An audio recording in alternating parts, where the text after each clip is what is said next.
If you're here right now, I want you to pause for a moment. Just notice your breath. Notice how much your body has been holding today.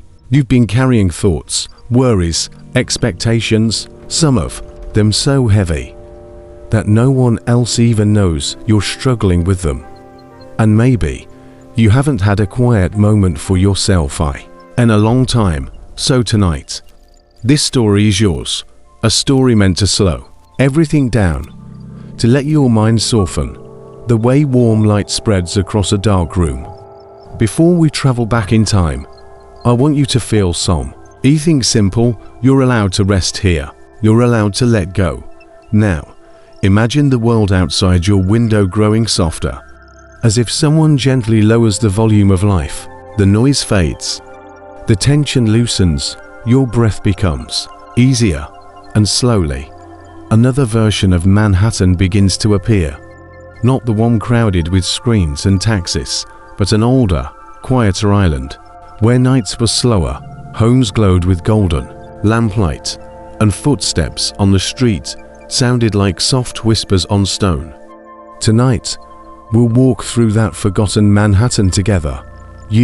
Lines here about its people, their dreams, their worries, their quiet nights, not as distant history, but as echoes of human lives, not so different from your own.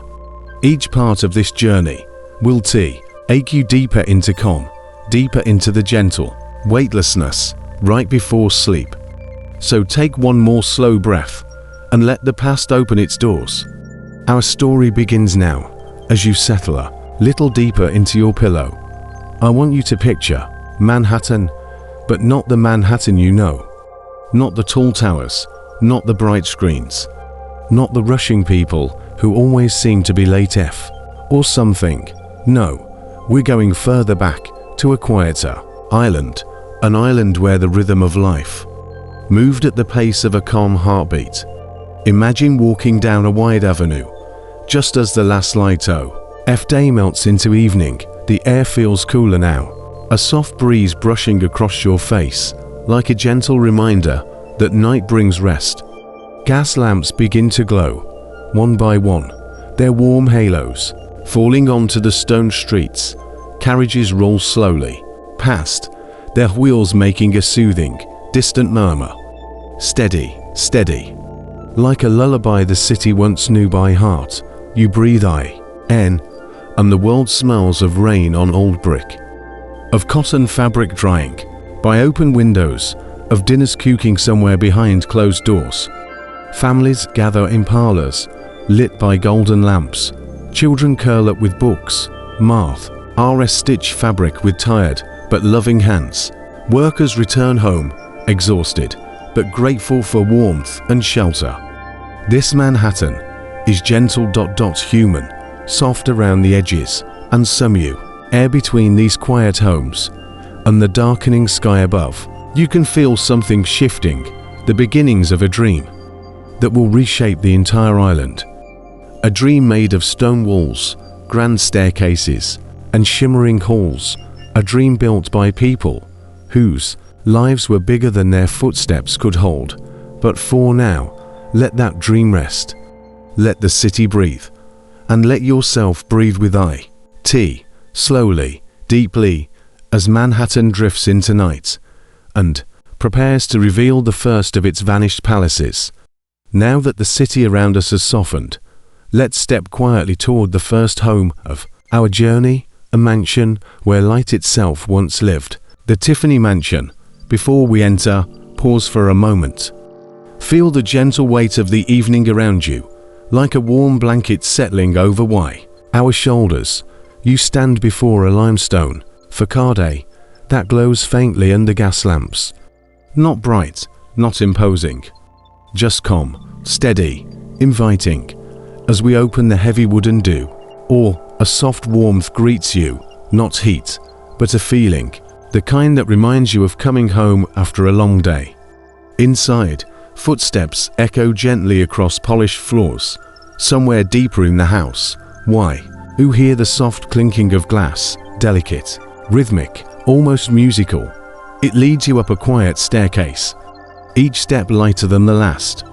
as if the house itself is guiding you. At top, bathed in the faint glow of moonlight, is a studio, Louis Comfort Tiffany's sanctuary.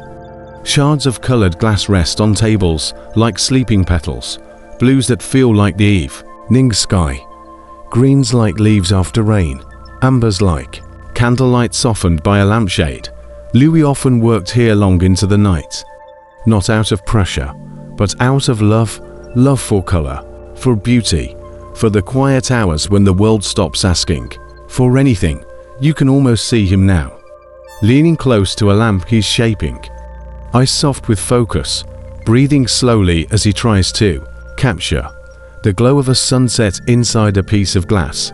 Around him, the studio hums with a peace that feels almost timeless, as if the walls themselves remember every gentle night he spent creating. And as you stand there, in this quiet room filled with sleeping colors, your own thoughts begin to settle. Your mind doesn't need to hurry.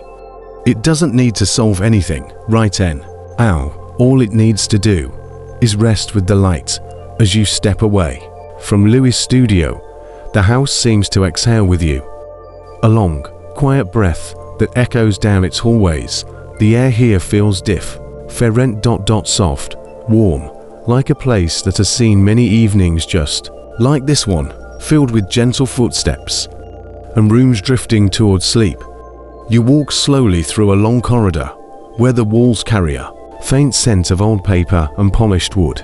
Family portraits hang silently, their faces calm, almost peaceful, as if they too are resting after a long day. To your left is a sitting room. The lamps glow low, their light falling across velvet chairs and a small table set for tea that will never be poured tonight. On another evening, this room might have been filled with laughter, children whispering secrets, parents sharing stories, the soft rustle of someone turning a page. But tonight, there is only quiet. A quiet that feels kind, not lonely. You move toward the dim hall, its long table stretching through the dimness, like a gentle path guiding your thoughts forward. Silverware rests neatly in place, reflecting little glimmers of warm light, each reflection and soft, like fireflies drifting across polished wood. Beyond the hall, the servants' quarters waiting calm stillness. Small rooms, neatly arranged beds, a folded blanket, a window slightle, wide open to let night air sigh through. Here, you can almost feel the steady rhythm of lives lived with dedication, lives that kept this great house warm, fed, alive. And as you want are deeper, you notice how every room, no matter how grand or modest, shares one thing, a gentleness that settles in the air, like dust drifting quietly in a beam of lamplight. These rooms don't ask anything of you. They don't demand attention or memory. They simply let you be here, moving slowly through their calm, as if the house itself is guiding you toward the softest parts of your own mind. Tonight, you are not exploring history. You are floating through a feeling of being held by warm walls, quiet colors, and a home that once knew how to glow softly against the night. When you step back into the hallway, the Tiffany mansion feels as if it gently bows farewell. A soft closing of light behind you, like the last glow of a candle being cupped by careful hands. You walk down the quiet steps, and as the door closes behind you, the world outside greets you with a different kind of silence. The lamps along Madison Avenue flicker softly in the night breeze, their glow steady, their warmth familiar. For a moment, you stand there, listening to the city breathe. There is no rush. No urgency. Only the gentle rhythm of a Manhattan that once knew how to move slowly. Your feet begin to carry you northward, but in truth, it feels less like walking and more like drifting, as if the night is guiding you from one dream to the next. The streets grow quieter as you move farther from the bustle. Leaves rustle above you, their whispers soft enough to blend with your own calm breathing. A lone carriage rolls by, its wheels humming a lullaby against the pavement. And then, as you turn a corner, another mansion begins to appear in the moonlight. This one stands larger, more solemn. Its limestone wall, aisles catching just enough silver from the sky to glow like an old memory waking from sleep. You've reached the Indochina mansion, a house built not for boasting, but for beauty, for music, for evenings filled with gentle voices and warm conversation. Before we step inside, just take a moment. Let the stillness of this place settle into you. Let the quiet wrap around your shoulders like a soft shawl, because behind those tall arched windows, there are rooms waiting with the calm of another world. A world where notes linger in the air and footsteps fade softly into velvet carpets. In a moment, we'll enter, but for now, just breathe and let the night lead you gently forward. As you step toward the entrance of the Indochina mansion, the air around you seems to shift, a little cooler, a little softer, as if the house itself is preparing to welcome you. The tall limestone facade rises quietly above your head, not imposing, but calm, like someone standing with open arms, waiting to offer a warm embrace. You place your hand on the door, and even before you push it open, you can feel the stillness inside, a hushed, velvety silence that seems to hum gently against your palm. When the door finally swings inward, the first thing you notice is the way sound disappears. No footsteps from the street, no distant voices, only the soft, soothing quiet of a house built to hold moments of peace. The foyer glows with a golden softness, as if the lamps have been dimmed, just enough to comfort tired eyes. Marble floors stretch, sea edge ahead of you, cool and smooth, reflecting the warm light like a shallow pool of honey. You walk slowly, letting each step settle your breath. The air smells faintly of polished wood, old books, and the gentle echo of evenings long forgotten. A long hallway leads you deeper inside. On the walls hang portraits, not stern or demanding, but serene, their painted faces softened by time. They seem to watch over you, with a quiet kind of kindness. Somewhere in the distance, you hear a faint, delicate melody, a violin warming up, each note drifting like a feather caught in a soft breeze. It was here, in this very mansion, that musicians once played into the late hours, their music flowing through the rooms, like a warm current guiding everyone toward calm. You don't have to be a guest of Indochina to feel the gentleness of this place. Tonight, you are welcomed just the same. You pause in the center of a grand room, hands relaxed by your sides. Think evenly. The room doesn't ask anything of you. No attention, no effort, no thoughts. It simply invites you to stand here a moment longer, wrapped in its quiet, held by its warmth. And as you exhale, slow and steady, you feel something shift inside, a soft unwinding, as if your mind is beginning to understand. This house was built for evenings just like this one. In the next part, we'll wander deeper into these halls, toward the rooms where art once shimmered and where silence now rests. Like a gentle hand on your shoulder, you drift deeper into the mansion, and with every step, the world seems to slow just a little more, as if this house has gently reached out and placed a calming hand on your shoulder. The hallway widens into a quiet gallery. Tall arched windows rise hollow, edging the wall, their glass glowing faintly with moonlight that slips through like silver ribbons. Soft shadows dance across the floor, moving gently with the rhythm of the night breeze. Ahead of you is the music room, the heart of Indochina's home. Even before you enter, you can sense the echoes of nights long gone. The low hum of conversation, the soft laughter, and the tender anticipation that fills a room just moments before a performance begins. When you step inside, the space welcomes you like a warm breath. A grand piano rests near the center, its black surface catch in glimmers of lamplight, like a still pond under the moon. You walk toward it slowly, your footsteps whispering against the polished floor. Rest your fingertips lightly on its cool surface, smooth, steady, grounding. Musicians once filled this room, their notes drifting upward into the carved ceiling, rising and falling like sleepy waves. Tonight, it is quiet, but the silence is comforting, not empty. You can almost imagine a violinist sitting near the window, eyes closed, letting a single note linger in the air. Long, soft, trembling gently, before dissolving back into the quiet. Across the room, a set of velvet chairs sits arranged in a half circle.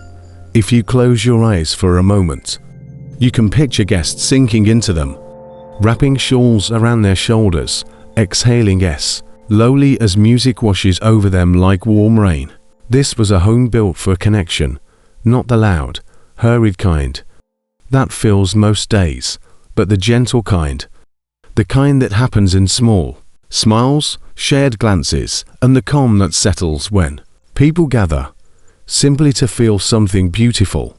You let that softness settle into your chest. Let it loosen the last tight corners of your mind. Let it remind you that you, too, deserve moments where the world asks nothing of you at all. And as you breathe out, slow and warm, the room seems to breathe with you. Its sea, lengths deepening, its calm expanding like a blanket drawn higher around your shoulders. In the next part, we'll move deeper still into the hidden corners of this mansion, where quiet lives once unfold, and where rest still lingers like a gentle whisper in the dark. Leaving the music room behind, you wander into a narrower hallway. The kind of hallway people rarely notice, but where the heart of quietly beats. Soft carpet cushions your steps. Warm lamplight rests gently on the walls, painting them in gold so faint, it feels like the color could drift away. If you breathe too deeply, you're right. A small reading room opens like a secret, not grand or ornate, but deeply human. A single chair sits near a low window, its cushions slightly sunken, as if someone used to sit there every evening, perhaps a maid resting after finishing her duties, perhaps one of the musicians waiting between performances, or maybe even Arto Con himself, seeking a moment of quiet before greeting his guests. A half-finished book lies on a tiny side table, its pages folded neatly. A story paused, just waiting for someone to return. The fireplace in the corner is cold tonight, but you can almost imagine how the flames must have danced here, casting playful shadows over tired eyes, and offering gentle warmth to hands that worked long hours. Farther down the hall, you find a moat doorway, the entrance to the servants' wing. The floors creak softly beneath your feet, reminding you that this mansion was kept alive by people whose names rarely appear in history books. SMA. Lines bedrooms line the corridor, each one simple but tidy. A folded blanket, a pair of worn shoes, a little mirror hanging by a nail. Lives lived quietly, with care and effort. In the margins of grandeur, you pause at one doorway. For a moment, there is a tenderness in the air, the kind that comes from places built not for show, but for the rhythms of real people. This side of the mansion feels different from the glittering music room, but no less important. In fact, it feels more intimate, more honest, as if the walls here remember the softest parts of every evening. You breathe slowly, letting that warmth settle deep inside you, and the house, as if understanding, settles into an even deeper silence. A silence made for resting minds and heavy eyelids. As you pee out of the Arto Con mansion, the door closes behind you with a quiet sigh, a gentle sound, as if the house is thanking you for walking its halls so softly. The night outside has deepened. The air feels cooler, like a calm hand brushing lightly across your cheek. Manhattan at this hour is slower, breathing in long, steady rhythms. You walk northward, your steps unhurried, aligned with the peace. full pulse of the city. The lamps along Fifth Avenue glow warmly, casting soft halos on the pavement. Little islands of light, guiding you forward. A few leaves rustle overhead, their whispers BL, ending with the quiet hush of distant carriages. You pass stone facades, each one dim under the moon, each holding its own stories in silence. As you turn a corner, the street widens, and a grand silhouette begins to form, soft, elegant, yet not overwhelming.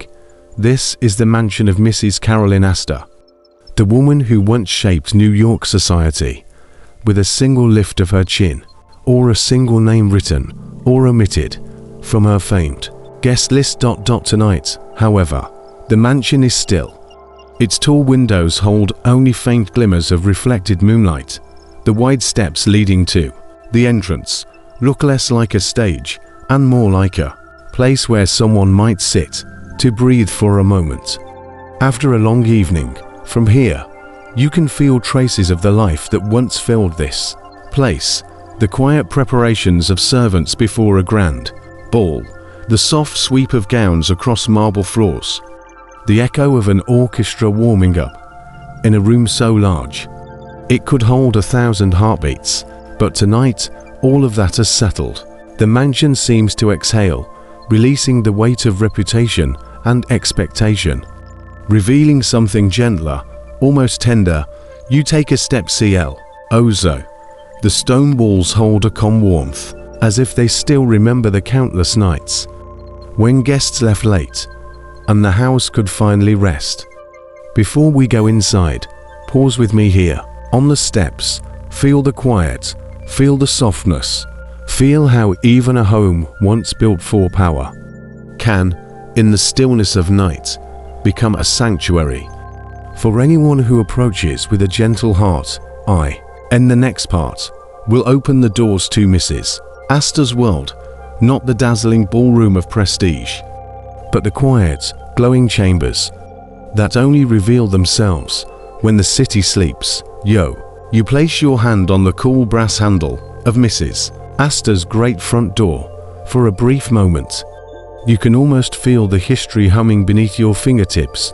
Stories of elegance, expectations, and nights that once sparkled under 1,000 lights. But as the door opens, all of that grandeur softens.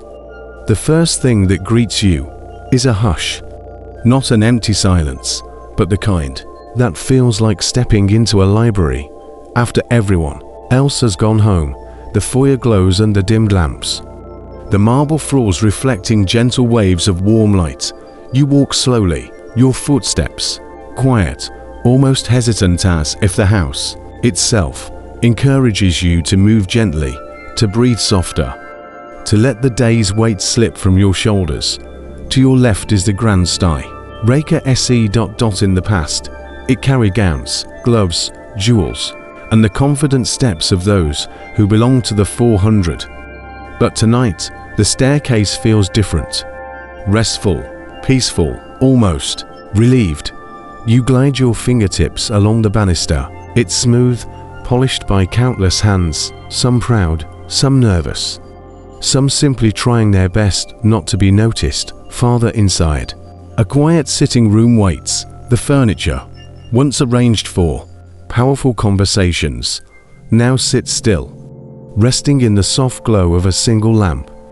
A delicate cup sits on a small table, a thin ring of tea dried near the rim. Someone must have left it there, after a long evening, too tired to think about finishing it. This little detail makes the house feel suddenly human.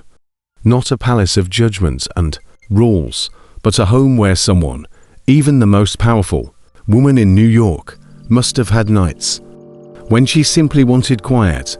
You continue on, stepping into the entrance of the ballroom, but instead of brilliance and music, you find a vast space blanketed in velvety stillness. No orchestra, no gowns gliding across the marble, just open air and the soft echo of your breath. In this emptiness, the ballroom feels gentle, almost like a sleeping giant who has finally closed its eyes. You stand there a moment, letting the space calm your heartbeat, letting the hush wrap around you like soft fabric. Here, in the quiet, you begin to understand something simple. Even the grandest places, even the strongest people need a night where everything becomes soft again. In the next part, we'll explore the hidden corners of this mansion, the spaces where power was set aside and humanity lived quietly beneath the glittering ceilings. Leaving the silent ballroom bare, and you drift through a narrow hallway. A hallway that once stayed hidden from the hundreds of eyes that filled this house during its grand nights.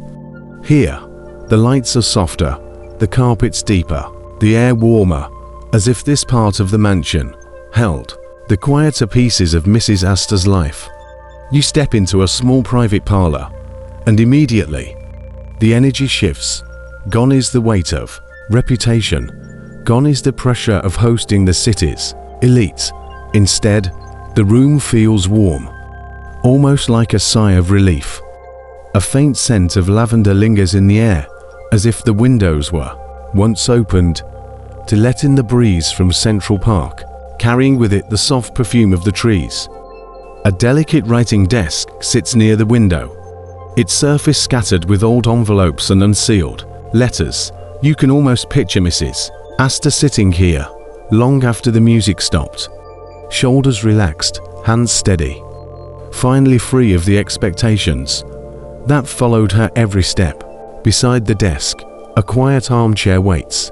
The cushion is slightly worn, shaped by the countless evenings someone must have sat there with a book in hand, letting the world grow dim around them. You sink mentally into that chair for a moment, imagining yourself resting there, a soft shawl over your shoulders. Nothing required of you except to breathe. Farther down the hall is a small dressing room, mirrors foiled by time, perfume bottles standing like tiny glass memories. A silk glove rests on the vanity, one that someone once slipped off after a very long night. Tea reminds you that even the most revered figures, even the woman who decided who mattered in New York, had moments of tenderness, vulnerability, and quiet exhaustion. This mansion, in its stillness, feels less like a monument of power and more like a reminder that behind every grand story is a human heart that once longed for rest.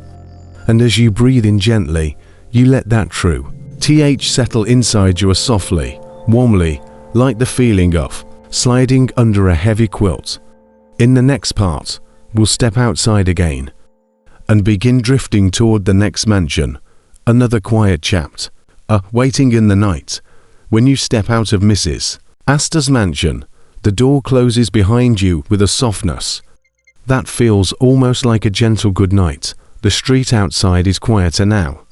The lamps burn lower, casting longer shadows on the pavement, shadows that stretch peacefully, as if the night itself is slowly lying down to rest. You begin to walk westward, toward the Hudson River. The air grows cooler with each step, carrying with it the faint scent of river water and the calm hush that comes from being farther away from Manhattan's restless heart. Your footsteps fall into a slow, soothing rhythm, the kind your mind can lean on, the kind that makes your eyelids feel heavier without you even noticing. As the city thins around you, the fades into a distant hum, a lullaby of far-off wheels and soft night breezes brushing through trees. And then, rising at the end of a quiet avenue, you see it, the Schwab Mansion. Massive silhouette, shaped like a French chateau, pulled from an old dream and placed gently on Riverside Drive. But despite its size, there's something tender about it tonight, something lonely and beautiful. Its towers and balconies catch the moonlight, just enough to glow softly, like a castle remembering the days when it was filled with music and footsteps. Yet the house doesn't feel empty. It feels thoughtful, as if it has been waiting for someone who can appreciate its quiet side. The side that only appears when the world grows still. As you approach, you notice how the gardens sway gently in the wind, their rustling, leaves blending with your breath, until the two feel almost the same.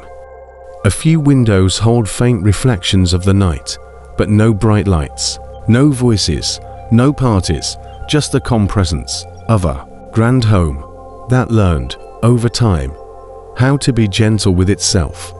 You pause at the foot of the wide stone stairs, letting the quiet wrap around you, letting the cool night air settle softly on your skin. Standing here, you can sense the story waiting inside. A story of ambition, loneliness, and the quiet courage to keep standing, even when the world moves on. In the next part, we'll step into Schwab's mansion, not the version filled with grandeur, but the tender, nighttime version, where even the largest rooms feel like they are whispering just for you. The stone steps of the Schwab mansion lead you upward with a slow, steady rhythm, each step feeling a little softer than the one before. When you reach the grand doors, they stand tall and silent, but not unwelcoming. Their dark wood glows faintly under the last silver of the moon, like a pair of heavy eyelids, half closed in peaceful rest. You push gently. The door opens with a deep, quiet sigh, as if the house has just woken from a long, lonely dream. Inside, the air is cool and still, not cold, just calm. A kind of calm that immediately loose ns something tight in your chest. The entry hall stretches before you, grand and wide, its marble floors reflecting soft pools of moonlight that slip through tall windows.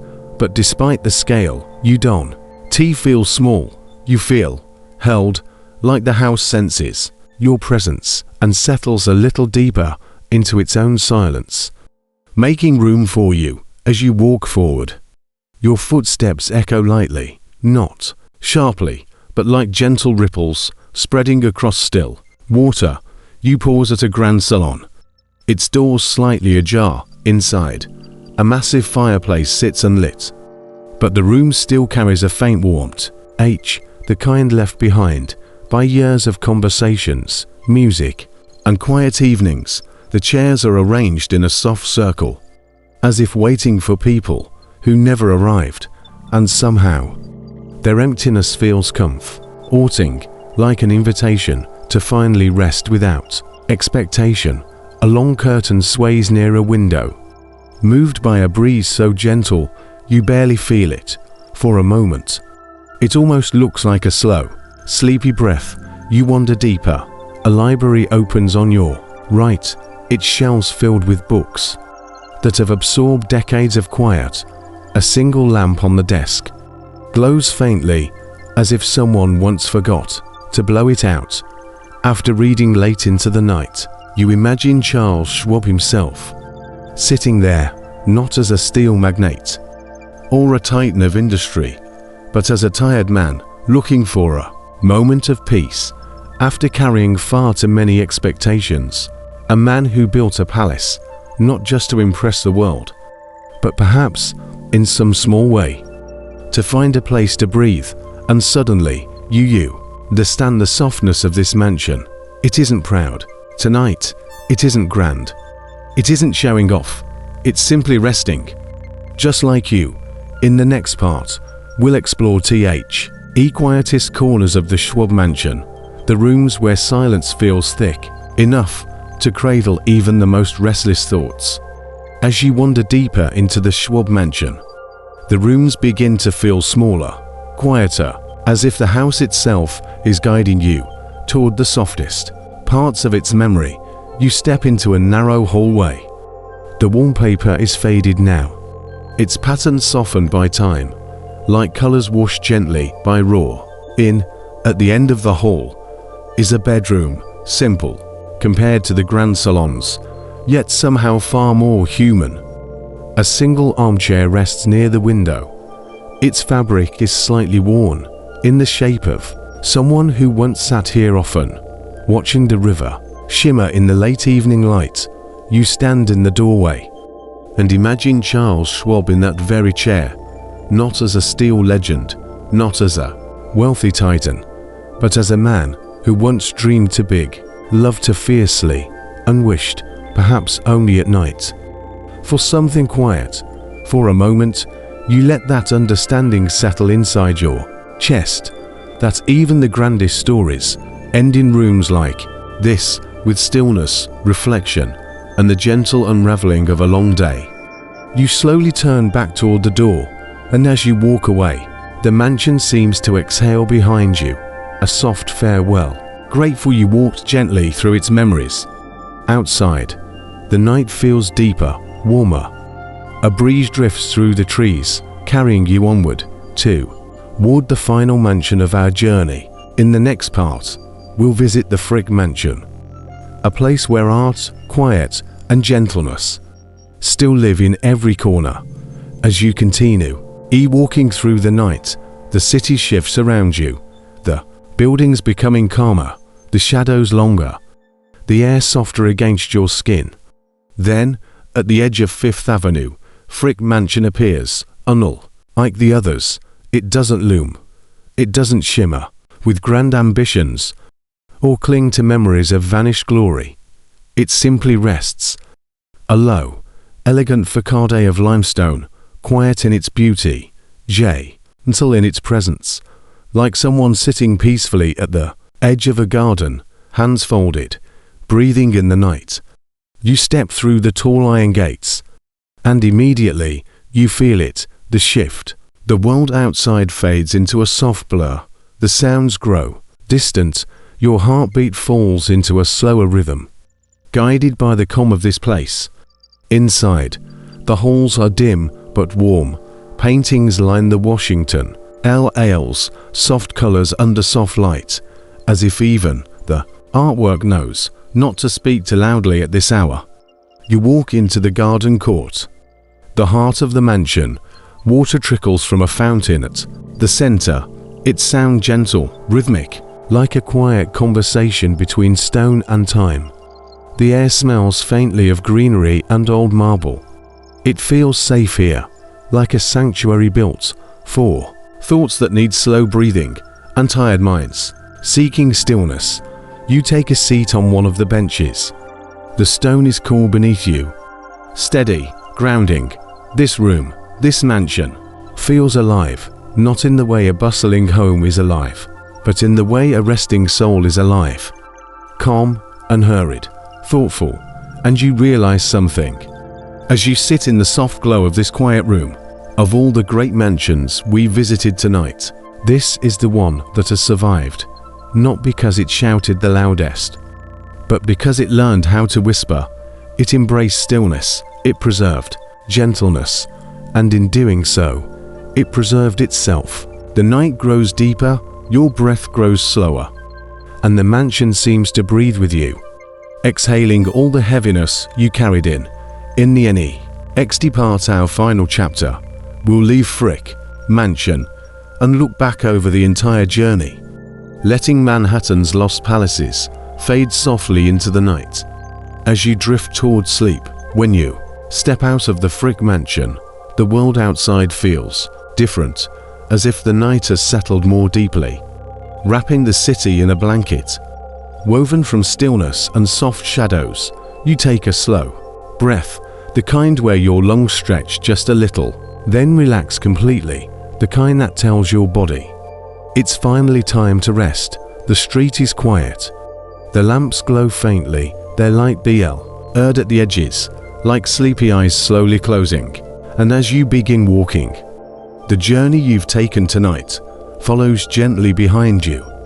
The warm light of the Tiffany studio, the soft echoes of Art Ocon's music rooms, the tender solitude of Mrs. Astor's private parlor, the murmuring quiet of Schwab's lonely halls, the peaceful breath of the Frick Mansion, all of them drifting together, layer by layer, until they feel less like places you visited and more like memories you've carried for a long time. You pause on a quiet corner of Fifth Avenue. The air is cool, still, safe, and it hits you softly. Manhattan, this city that never sleeps, has moments like this too. Moments where even the tallest towers seem to rest their heavy heads against the night sky. Moments where history isn't loud or demanding, but a gentle whisper that follows you like a warm shadow. You close your eyes for a moment, not to block out the world, but to feel it more softly. The SE palaces, these stories, they aren't just about wealth or grandeur. They're about people. People who dreamed, who worried, who worked, who rested, just like you. And though their homes have faded, their quiet remains, a reminder that even the grandest lives need stillness, need softness, need nights exactly like this one. So if your eyes are growing heavy now, let them. If your breath is slowing, let it. The city around you is calm, your thoughts are calm, and you are exactly where you need to be. Tonight, Manhattan sleeps, and you can, too.